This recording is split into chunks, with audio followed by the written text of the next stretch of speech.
Good afternoon.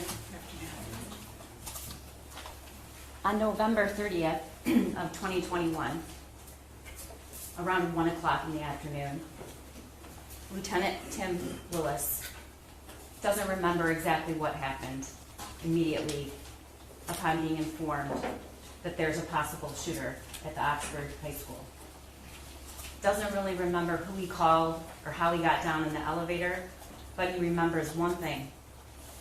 Whoever he called, the first thing the caller said was, "It's real."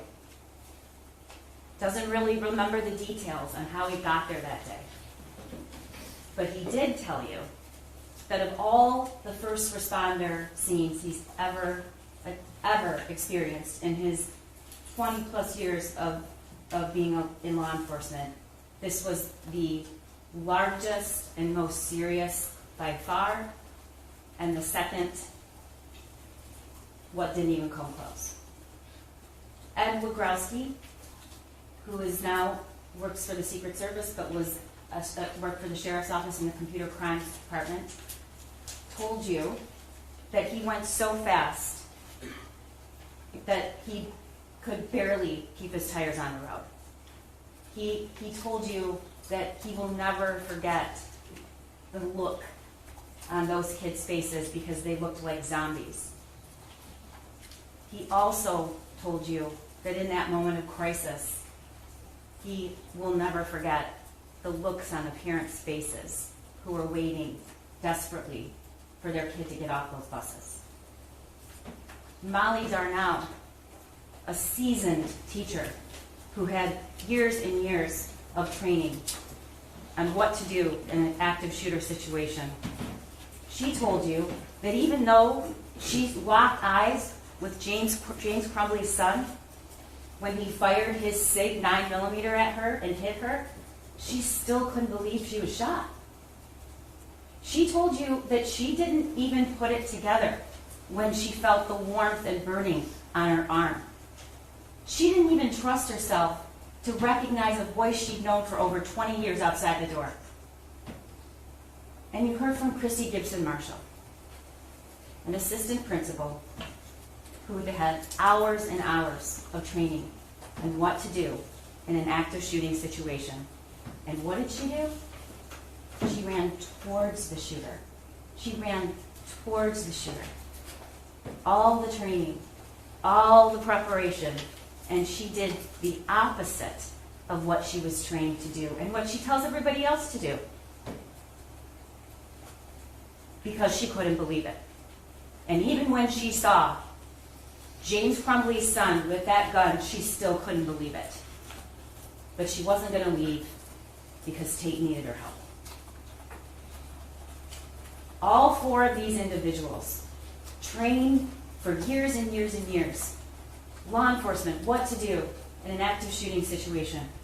Yet, all four of them, as experienced and trained as they were, had no idea how to accept the reality that this was happening. Which is why Lieutenant Willis remembers it's real. Ladies and gentlemen, those four people, they were adults. Those four trained, experienced people were adults.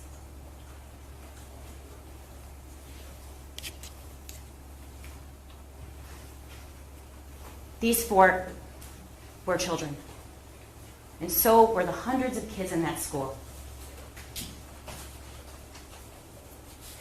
What happened that day is about the deaths of these four children and what James Crumbley did and what he didn't do. The shooter has been sentenced and prosecuted and convicted. He pulled the trigger. James Crumbley is not on trial for what his son did. James Crumbley is on trial for what he did and what he didn't do.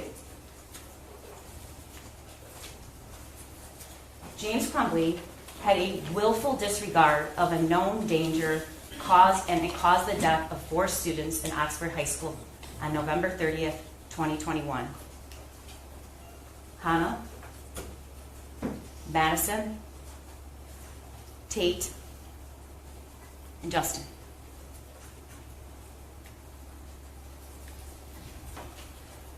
I'm going to spend a few minutes on the law, but the judge is the authority on what the law is, and she's going to instruct you what the law is. He's charged with 2 counts of involuntary manslaughter under 2 alternative theories. You don't have to find both. You don't have to agree on both. You can agree on both, but either one is the only thing necessary to return a verdict of guilty. The first is that there was gross negligence in the performance of a lawful act, and that the defendant caused death, and in doing the act that caused death, he acted in gross negligence. And then the second is his failure to perform a legal duty, and that he knew about the facts that gave rise to the duty, and he willfully neglected or refused to perform that duty, and he failed to perform it, and it grossly negligent to human life. And that the death of the victims were directly caused by defendant's failure to perform this duty. 4 counts of involuntary manslaughter for children who were killed. There can be more than one cause of death. James Crumbley doesn't get a pass because somebody else also caused the death of these 4 kids. And the judge will instruct you on that. It's not enough that he just made it possible for the deaths of Madison, Tate, Hannah, and Justin. You must find beyond a reasonable doubt that the deaths were the natural or necessary result of his acts or failure to act. You heard the evidence about how each of those kids were killed. And as previously noted, there can be more than one cause of death. In order to find that the death of Madison, Tate, Hannah, and Justin was caused by the defendant, you must also find beyond a reasonable doubt that his son's act of shooting someone was reasonably foreseeable. Not that he knew his son was going to kill 4 people. That is not what I have to prove. Just that it was reasonably foreseeable. What's gross negligence? It's more than carelessness. It's willfully disregarding the results to others that might follow from an act or failure to act. And in order to find that, you have to find that the defendant was grossly negligent, and you must find each of the following three things beyond a reasonable doubt. First, that he knew of the danger to another.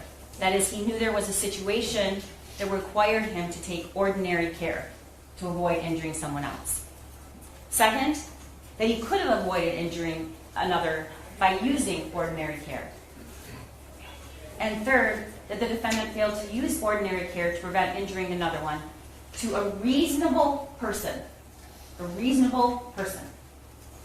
And it must be apparent that the result was likely to be serious injury. In Michigan, a parent has a legal duty to exercise reasonable care to prevent the minor child from intentionally harming others or prevent the minor child from conducting themselves in a way that creates unreasonable risk of harm to others if the parent knows that they have the ability to control their minor child and knows of the necessity and opportunity for exercising such control. Even before we had safe storage, there was always a legal duty that existed. That newly passed law has no bearing on your legal duty that, as a parent, that you've always had. I said this before, there are 2 theories, 2 different ways to prove the same crime. If proven, one of these, both of them, are sufficient to establish the crime of involuntary manslaughter. And again, it's not necessary that you all agree on which theory has been proven, as long as you agree that the prosecutors proved at least one of those theories beyond a reasonable doubt.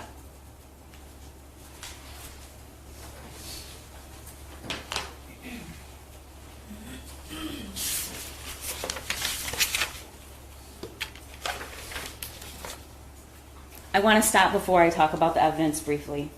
I want to know that everyone appreciates how much care and patience you've taken in listening. It's clear and it's obvious, and I thank you for doing that. There are people, though, who think that the prosecutor's job is just to convict people. And that's just not true. It's our job to present you with the facts and tell the truth and to be advocates, and telling the truth sometimes involves showing you things no one wants to see. Sometimes our job requires to produce evidence and testimony and pictures and images that we don't want to show you and no one wants to see them. But that's our job. That's my job. And it's not our job to sanitize, even though that would be easier. It's my job, and it's Mr. Keith's job, to present all the evidence to you and explain why we think the defendant is guilty beyond a reasonable doubt. Mark Keith told you when this trial started that any number of tragically small efforts could have saved the lives of 4 kids. That it was foreseeable and it was preventable. And the evidence presented in the last 5 days has proven that, ladies and gentlemen. James Crumbley was presented with the easiest, most glaring opportunities to prevent the deaths of these 4 students. And he did nothing. He did nothing. He did nothing over and over and over again. And the evidence shows that. This case is not about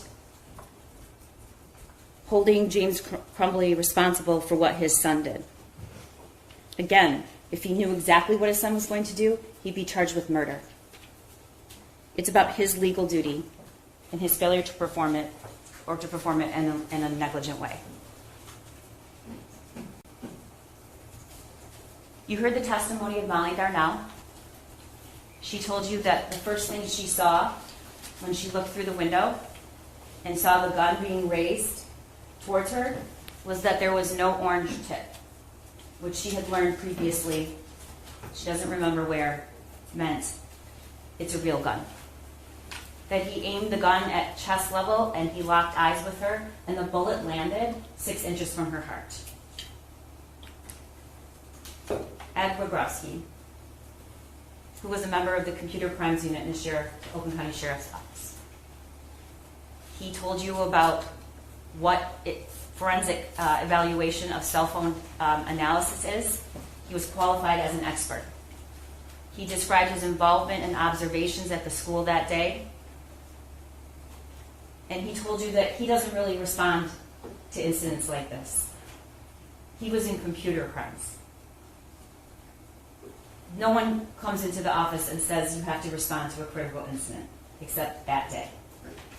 And you could tell that had a great emotional impact on him.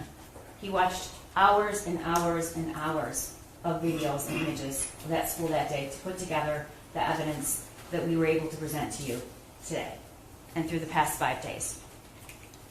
He reviewed all of it, and he described and then showed you the path and the camera angles of the shooter's path through the school that day. He also presented the messages between Jennifer and James Crumbley and the messages between their son and his friend. He told you that there were over 20,000 text messages between the shooter and that one friend he had. He also told you in 1 year there were only 65 text messages sent between James Crumbley and his father. James Crumbley, who had either worked at home, was in between jobs, or had DoorDash. James Crumbley, who was the person he dropped his son at school every single morning. He told you that the image of the gun that the shooter shared with his dad was deleted. We played the voicemail from the school on November 29th from Pam Fine, talking about his son searching bullets. He presented evidence that He was aware of that because Jennifer told him about it. She texted, "Did he tell you about what happened at school?" James responded, "Yes." He shared with you the defendant's communications on November 30th of 2021. And important to note, he was able to show you exactly the path that he took. Because of the cell phone data, some of you were probably surprised and a little concerned about how much somebody can actually know what you're doing. But it's a lot. And we know exactly where he was, what he did, who he talked to, and so we could trace his steps, which turns out to be some of the most critical evidence in this trial. He showed you through the DoorDash search warrant returns the locations of what James Crumbley was doing from the moment he left the school that morning until the moment he called 911. And only after he learned that there was an active shooter at the school did James Crumbley go home and look for the gun. Even though from 11 o'clock to 1 o'clock, he had 4 DoorDash pickups and passed his house many times. He was within minutes, many times. And you heard the 911 call by James Crumbley about 14 minutes after he arrived home and discovered that the gun was missing. Bob could tell us, he testified, and we showed you images of the hallway in that school when he processed the scene. And you saw pictures of that. And he told you that a total of 50 fired and unfired cartridges were recovered.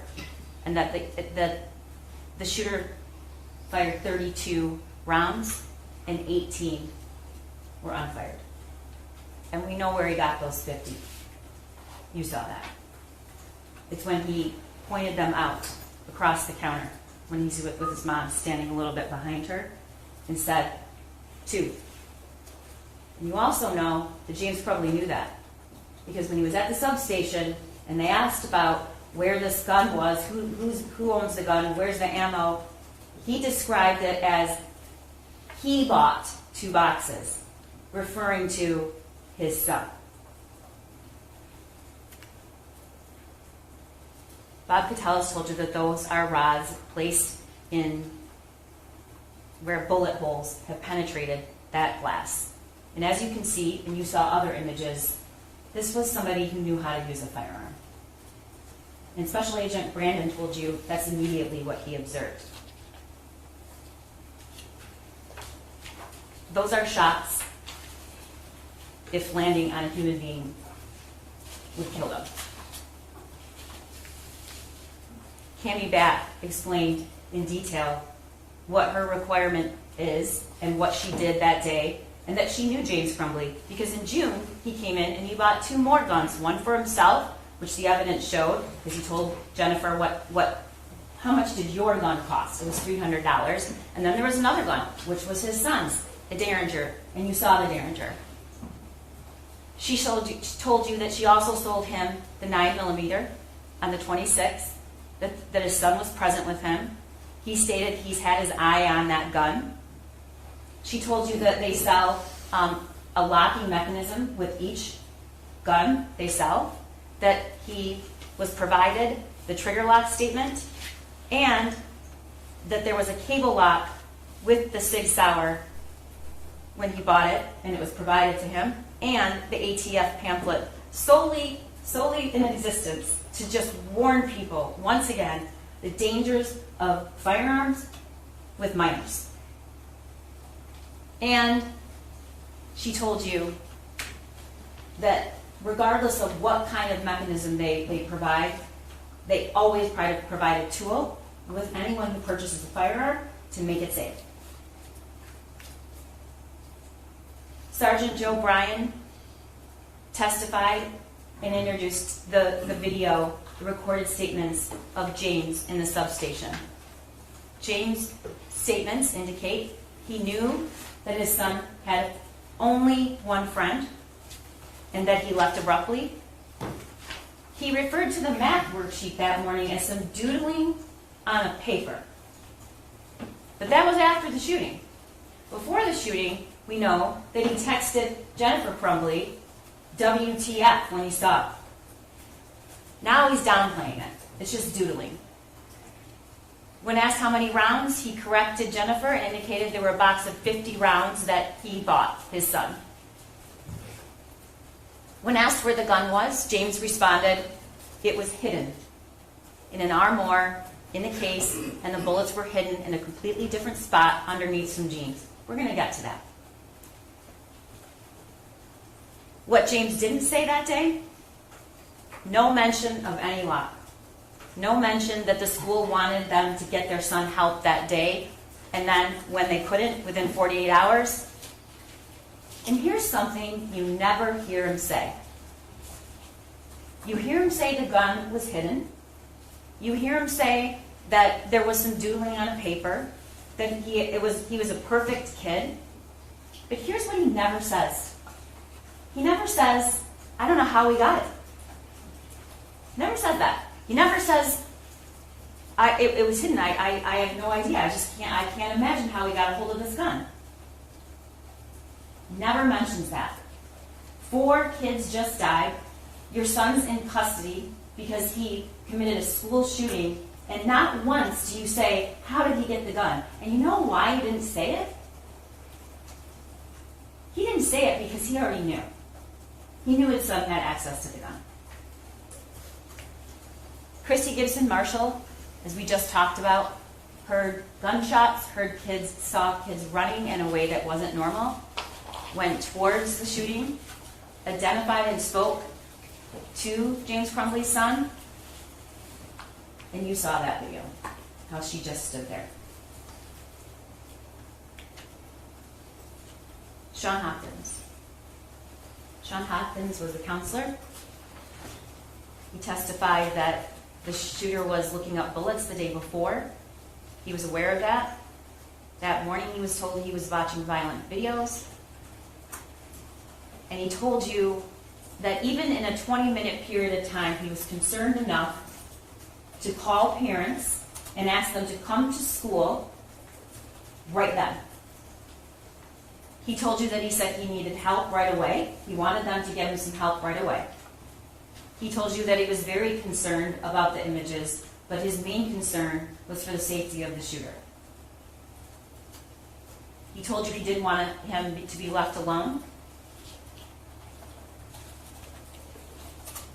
And he said in that meeting, he never received relevant information from mom and dad. It was short.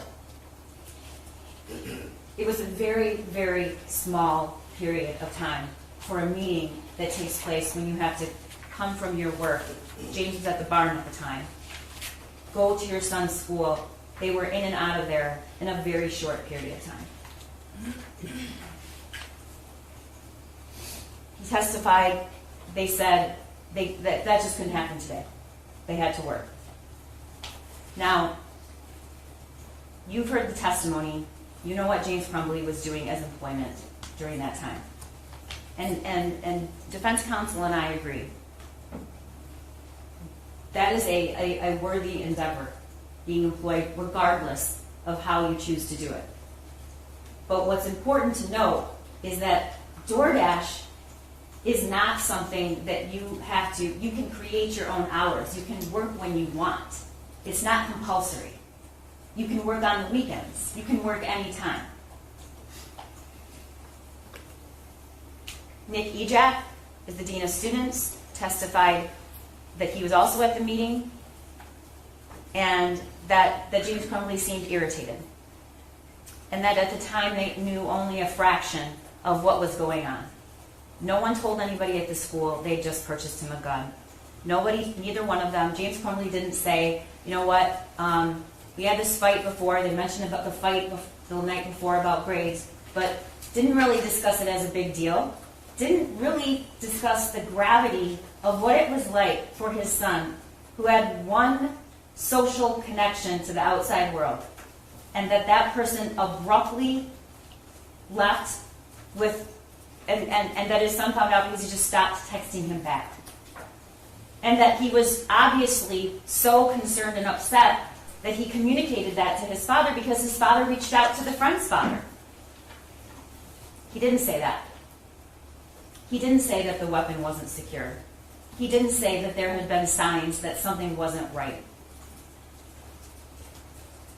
Now, you may not like what the two people who were employed by the school and had contact with the Crumbleys that day did. You may not like it. I don't like all of it either. But my job isn't to present to you the evidence that just looks good for my case. My job is to present evidence to you, all of it, because this is about the truth. But he doesn't get a pass because you don't think the teachers did enough. He doesn't get a pass for that. And the blame shifting is only meant to send a message, I'm not accountable here at all. Even though I bought the weapon. Even though I didn't secure it. Even though I never got help from my son.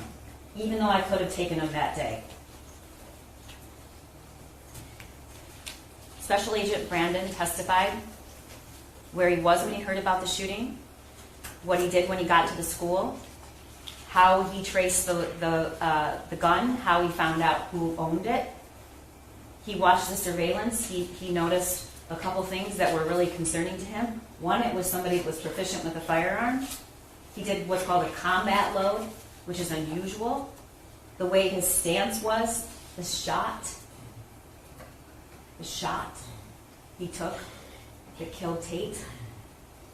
This wasn't somebody that wasn't experienced with a firearm. And logically, he wanted to know where this person was taught how to handle that weapon, where that minor was taught, that 15-year-old. And he discovered that.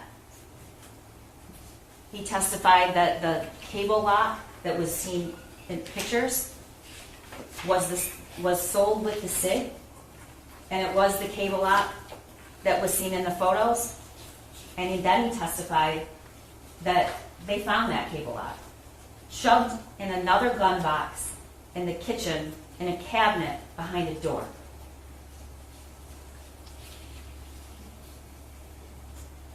You also heard him tell you that the minute he looked at that drawing, he instantly noticed the gun. It wasn't just any old gun. It wasn't. And maybe you wouldn't have picked that up. But Special Agent Brandon did. And you know who else would have known? The person that purchased the gun, James Crumbley.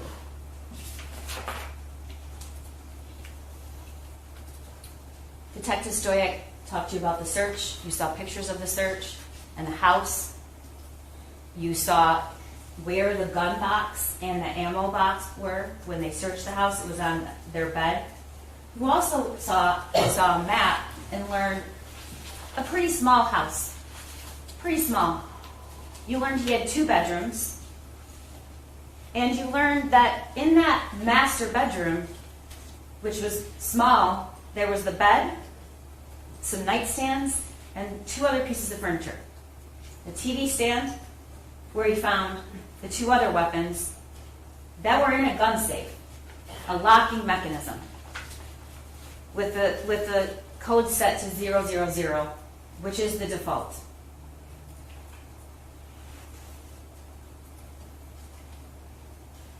Detective Stoyak and told you what others did. He never, ever, ever said that SIG was locked. He said it was hidden. David Hendrick is in charge of the fugitive apprehension team. You learned what that is from 2 law enforcement officials. You learned that on the day the defendants were charged, they left a hotel in Auburn Hills, local, and drove all the way to Detroit in a building that is meant for businesses, not retail. People don't sleep there. and you heard what it was like when he arrived on the scene, when they were searching for James Crumbley and his wife. You heard through the body cam of the Detroit officer, and you heard from Officer Hendrick, and you heard from Luke Kirtley that it was extremely loud. There were dozens and dozens and dozens of law enforcement, and most of them SWAT.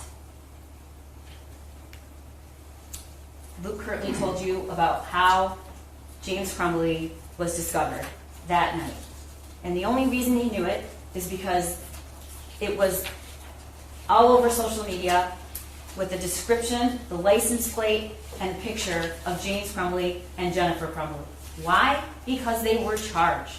And even before they were charged, there was a lot of speculation about them being charged. Luke told you about what that building looks like, what it's for, who's normally there at night, not many people, that he shares a wall with that studio that they were found in, that mattress they pulled in was out in the hallway. He again told you how loud, and that it would have been impossible if he was in his unit not to hear that. Officer David Metzke told you that there were tons of officers, multiple agencies, and that they took a 35-pound steel ram to bypass multiple doors, and they used it, and it was loud. I think he testified we have the bigger guys do that. We saw through his body-worn camera the arrest of James Crumbley, who was laying on the mattress and seemed to be wanting to create the impression that he was sleeping. There's a big problem with that. One, we know that shortly after Luke Kirtley went out to see the license plate, that he followed him shortly after, and he was awake. And shortly after that, dozens and dozens and dozens of law enforcement show up on the scene. It's a first floor unit. The windows face that parking lot. Lights and sirens, media were there, yet he's lying on a bed as if he's sleeping. William Creer told you what they discovered. They had bought and purchased, they had purchased items with them, socks, new socks. They had clothing, they had food. There was a whiskey bottle in the trash can. There was ice. But here's the thing that was the most compelling about his testimony.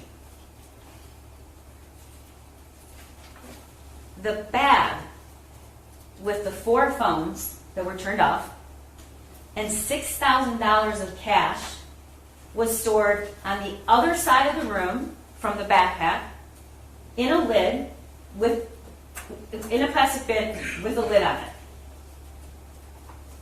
That is strong circumstantial evidence, which is used in this country every day to convict people, that was placed there in hopes that no one was going to find it. $6,000 cash, 4 cell phones turned off, which is odd if you're really trying to get up in the morning and go somewhere, and the alarm was set on one of those phones, but they were off. But what did Ed Wagrowski tell you? He told you that you can't track a phone if it's off. You can't track it. We all learned, if you've learned nothing else, turn your phone off if you don't want to be tracked, because there's all sorts of ways. Lieutenant Willis testified. He showed you the bank records showing what they did when they found out that their son was charged and when there was talk of them being charged. He talked to you about the scene at Oxford High School. And it was a really detailed description of what it was like in that school that day. Because hundreds and hundreds of law enforcement officials went to that school, some miles away. No one asked them to. They just drove there from all different parts. And so it was Tim Willis's job to take all of those people who wanted to help and give them something to do and get the scene processed and start building a case. And answering questions, which is really what an investigation is about. way before you get to a prosecutor. Because sometimes you never get to the prosecutor. Your job is to go where the evidence leads you. And there were things about this case from the very beginning that just seemed like questions that needed to be answered. And one of them was, that gun was purchased 4 days earlier by James Crumbley, who was the same person who was at the school that day. This is information they're learning immediately. They do a search warrant for the house and for phones, and they find out a lot of information. You saw the video of the shooting. There's a reason we tell the media they have to turn their cameras off. We don't want those images out there. We don't want them to be on the internet. We don't want to encourage another school shooter. And we don't take any pleasure in showing it to you. But it's our job to know the truth and look at it and not look away. He told you how each of those kids died.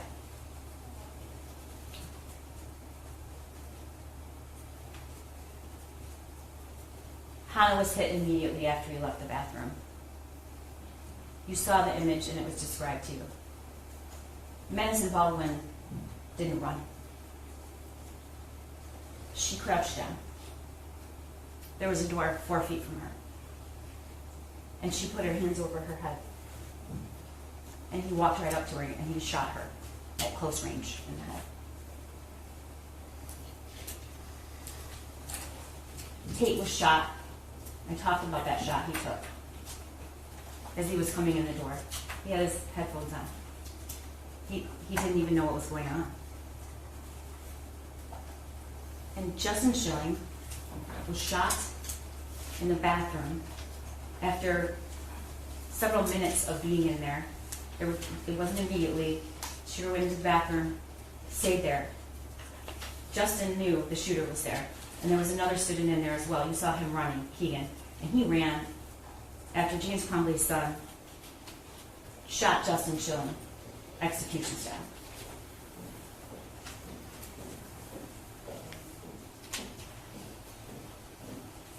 Defendant's son had access to and the use of this gun. It was preventable and it was foreseeable.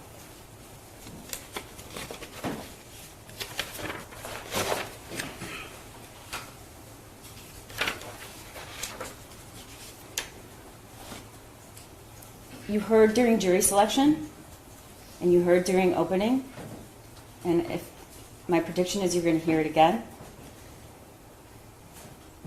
that this could be you. This could be any of us. This is their defense, that this could be you if you let your kid drive a car or leave with a sharp object.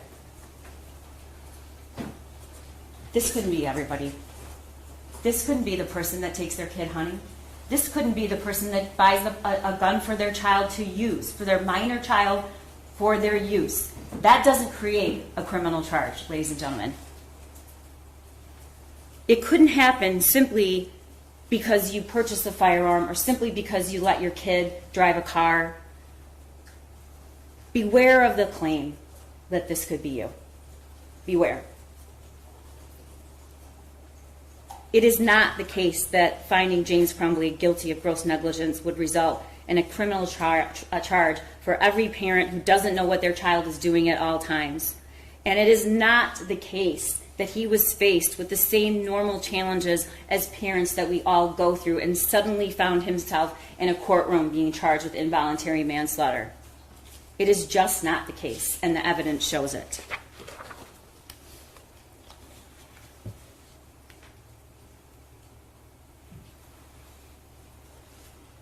In June, the Derringer and the Caltech were purchased by James Crumbley.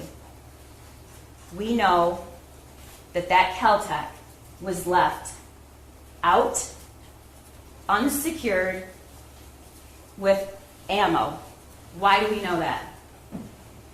You saw that picture and video and the one he sent to his friend, and you saw the text that accompanied. But before we get to that, This is an image from the video that you saw. It was 12:30 at night. That is his cat, Dexter. That is the shooter's cat. That magazine is loaded, and it was shoved on a table to load it, not a proper or safe way to handle a firearm. And there is a round in the chamber, and the safety is off because red means dead, and Special Agent Brandon told you that. Even if James Crumbley was standing next to his son, that would still be an extremely dangerous way to handle a firearm. But we do know what happened, because he told his friend when he texted it to him. My dad left it out, so I thought, why not?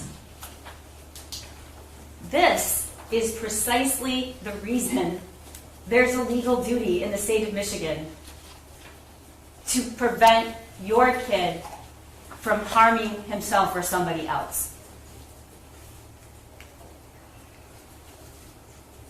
All I need is my 9mm pistol, which I currently am begging my dad for. This is from his journal. First off, I got my gun. It's a Sig Sauer 9mm. Second, the shooting is tomorrow. I have access to the gun and the ammo. I have access to the gun and the ammo. Then we have defendant's own statements. James Crumbley said it's a substation. James responded when asked where the gun was. It was hidden in our armoire in the case, and the bullets were hidden in a completely different spot underneath some jeans. Here's what he doesn't say. Never claims it was locked, never says it was inaccessible to his son, and again, never says or expresses any surprise on how his son got a hold of it. We know he took him to the range. We showed you videos and images of that. In fact, 8 times we know that happened.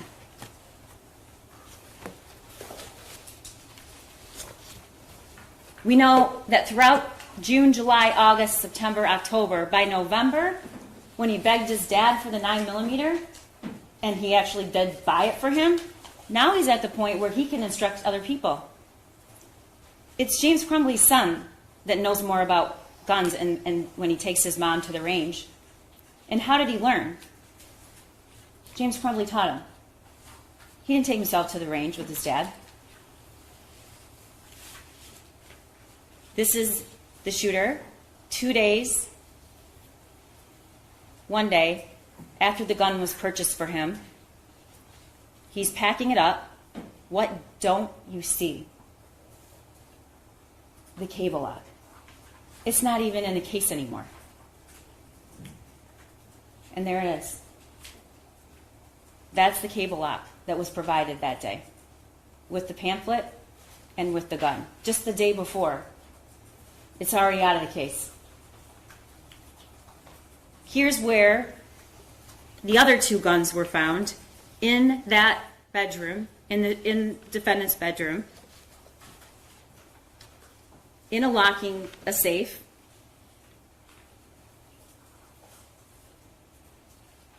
in the TV stand. The code was 000. The important thing is that the SIG could not fit into that gun safe. Could not fit it. It's impossible. But the other important thing is you're hearing a claim that James Crumbley didn't think that he had to lock his weapon up. Okay. It's not about whether you locked the weapon. It's about whether you made it secure. And we already know he felt the need and understood his duty to lock the other 2.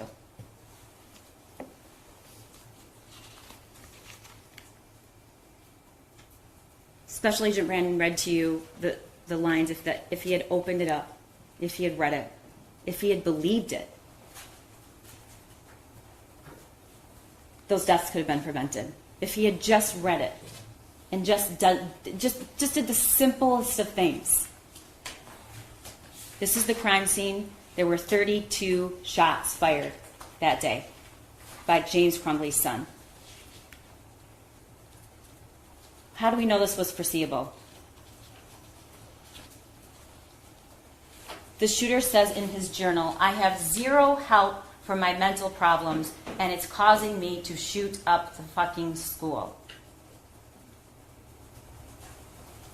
You heard a lot during jury selection and opening about kids exaggerate to their friends. This is his journal. He's not sending it to a friend. He's expressing his state, which was desperate because he needed help. I want help, but my parents don't listen to me, so I can't get any help. My parents won't listen to me about help or a therapist.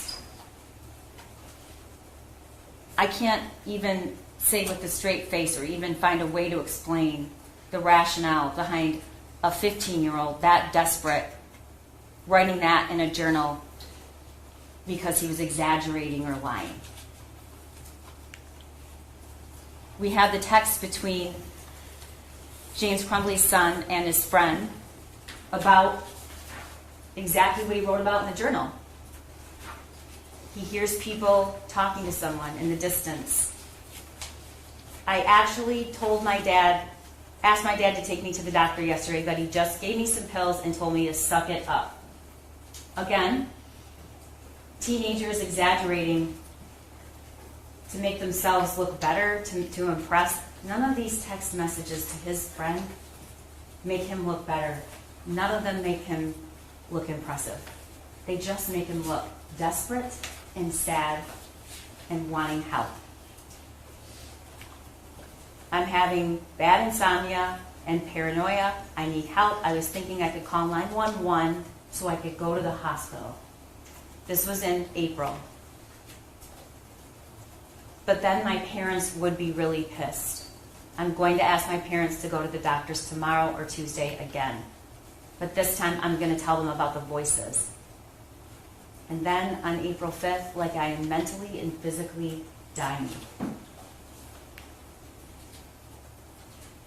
What did James Crumbley know? He knew the family dog had died. A grandmother had just died. His son's only friend, the one person he had any social contact with, abruptly leaving. Can't even text him. Knew his son was completely isolated. Knew he had looked up bullets the day before. Knew he was upset the night before. Knew he had been watching videos that morning, violent videos. And then he sees that drawing. He sees that drawing that morning when he goes to the school, and what does it say? It says, "Help me." How many times does this kid have to say it? He says it in his journal. He says it to his friend, and what is he saying? I asked my parents. I asked my dad. And then if that isn't enough, he writes the words, "Help me," on a piece of paper. And his parents, James Crumbley, is called to the school to see it. And what does he say? He says, "We got to go to work." He describes his son as a perfect kid, never gets in trouble. Well, you know, if you have a perfect kid that never gets in trouble, being called to the school abruptly that day and asked to come and saying your kid needs help is about 100 out of a 10 in terms of how troubling it is for a parent, if it's that unusual. He knows his son is proficient with guns because 4 days earlier he purchased that weapon for him. This is James Crumbley's son on the morning of the shooting, November 30th, being dropped off, like every day, by James Crumbley. And here's the worksheet. The thoughts won't stop. Help me. You have a picture of someone bleeding with bullet holes. You have a picture of the exact gun. It says blood everywhere. My life is useless. The world is dead.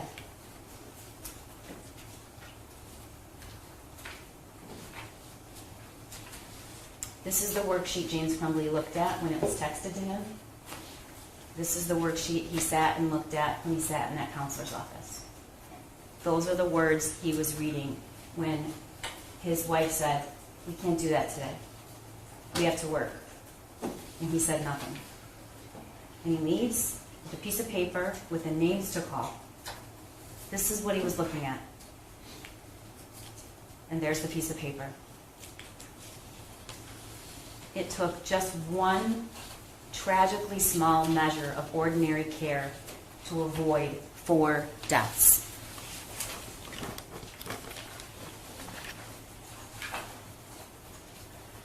James Crumbley failed to use ordinary care, which could have prevented the death of these 4 kids. Didn't stop at home to check to see where that gun was. Even though you can't take him, which we know he could have driven around with him. He could have not done any DoorDash round until Jennifer comes back from work. He could have gone to see where that gun was. We know that in his DoorDashing, he was minutes away from 11 o'clock to 1 o'clock. He didn't search or ask to see the backpack. Never thought then to say, hey, can I talk to you out in the hall? Or, hey, where's that gun? Didn't ask his son where that gun was. Didn't check the journal, despite acknowledging he had one. Didn't lock and secure ammunition. Didn't lock or secure the gun. Didn't take his son home. Didn't take him to get this care that a counselor's telling you he needs. Didn't say, we bought him a gun 4 days ago as an early Christmas present. And didn't tell the school much relevant information at all. And Sean Hopkins told you that. He also didn't disclose any of the instances that you were shown throughout this trial. That there was a message in March about him doing something stupid. Jennifer Crumbley was concerned about it. James was always home. Is he home yet? Is he home yet? Is he home yet? Leave me alone, I have to work. He's fine, is what he says.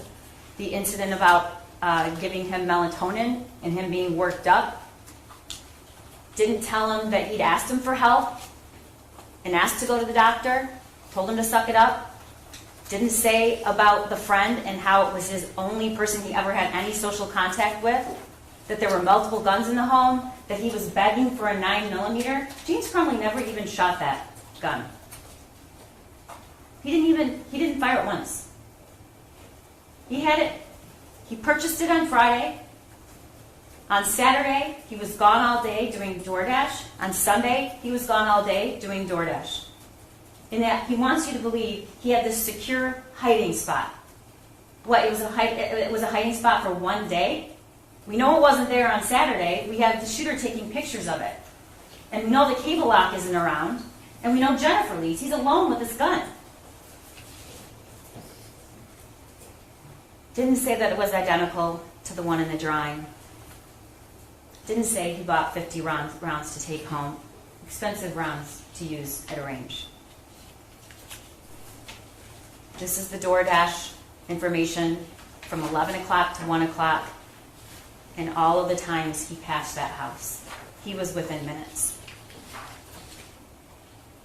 We know that he was absolutely concerned about this worksheet until after the shooting in the substation where he says it was doodling. We also know that not once on any of his devices did we find any searches or information he was trying to get about firearm safety or how to make sure a minor doesn't get a hold of it, laws, any of it, until after the shooting. We know that at 10:37 he arrives at school. His son leaves at 10:52. They're gone by 10:53. At 11, he logs on to DoorDash.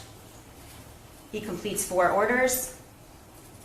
He tells us in the 911 call and at the substation he saw cop cars. We know that 12:51 the shooting starts, and we start to see students and parents, we heard, arrive at the Meijer. They're being told by dispatch that's where the reunification time is. James drops off his last order at 1:01. The email comes out from the school at 1:09. At 1:11, James is in the Meijer parking lot. It's unclear exactly why. He calls his wife for 57 seconds. That's the call lasts 57 seconds. He's on the phone with her for 10 minutes and 19 seconds. He gets home at 1:20. During that call, she texts her boss, the gun is gone and so are the bullets. So we know that by 1:23, both of them had knowledge about that. He calls her again, 1:30 to 1:33, another 3 minutes, and finally calls 911 at 1:34.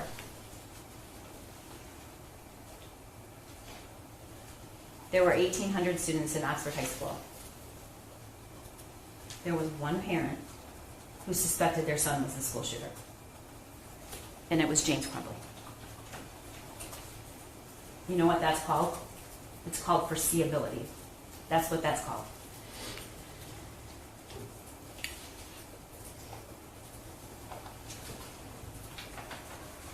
What's the location of your emergency?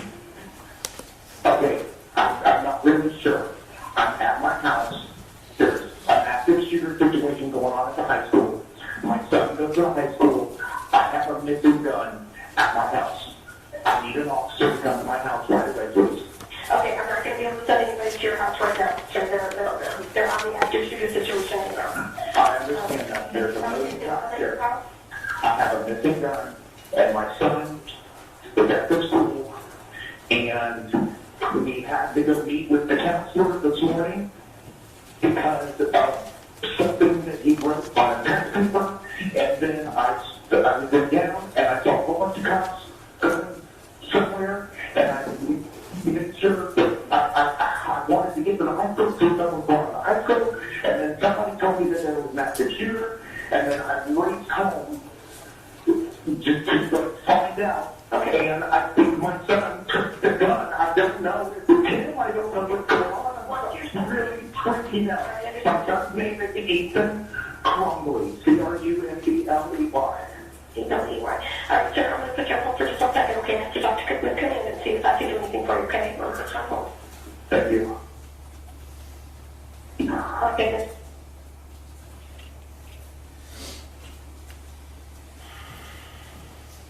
You just heard this. I have a missing gun.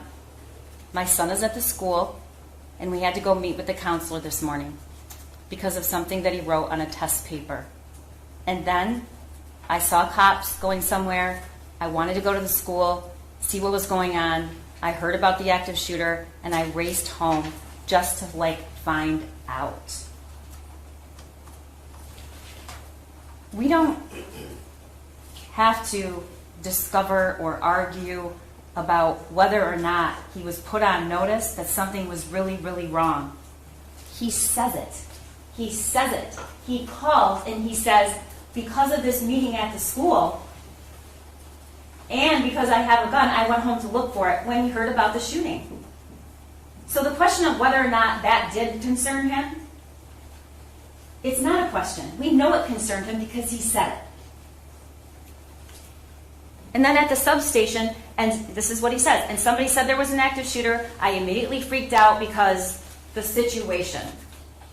And after I saw all the cops, after I found it was an active shooter that went on this morning, and after what went on this morning, what's he talking about? He's talking about the meeting and the words on the paper that says, help me, blood everywhere, with a picture of the gun he bought him. So I raced home and I found the gun missing. We went into detail about what James Crumbley and his wife did after they thought they might be charged with a crime. And the evidence clearly shows what they didn't do. They did not turn themselves in. They did not make sure that they were in the area. They withdrew $6,000 and they went to Detroit and turned the car around so the license plate is not facing, and didn't go out and buy that stuff themselves. They sent somebody else. And lastly, defendant conflicts his own statements. At the substation, the drawing was doodling. When he receives it from his wife, he's concerned, my God, WTF. He says at the substation, I immediately raced home and found the gun, and that's when I called you. I called you guys right away.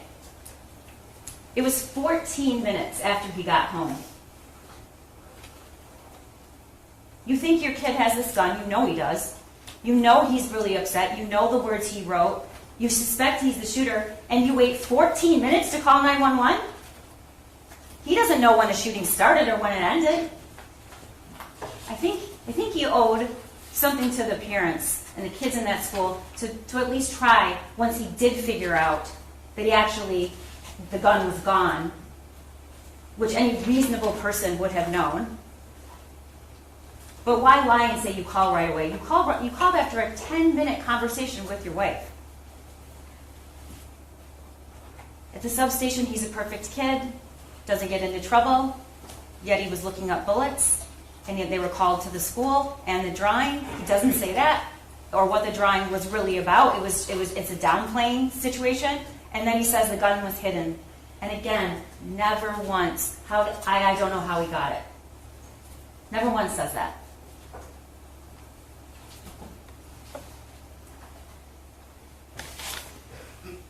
James Crumbley had concerns that day. He knew something was wrong. He said it in his own words. And we know that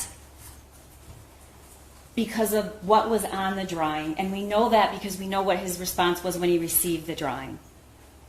He kept those concerns private that morning. But he didn't just fail to inform the school. He failed to act. James Crumbley failed his son in a tragic way. You're not going to hear me say that's not true. But he didn't just fail his son. He failed Hannah. He failed Madison. He failed Tate. And he failed Justin. He failed to perform his legal duty to prevent these kids from being killed. And he failed their parents, too. And I ask that you find him guilty.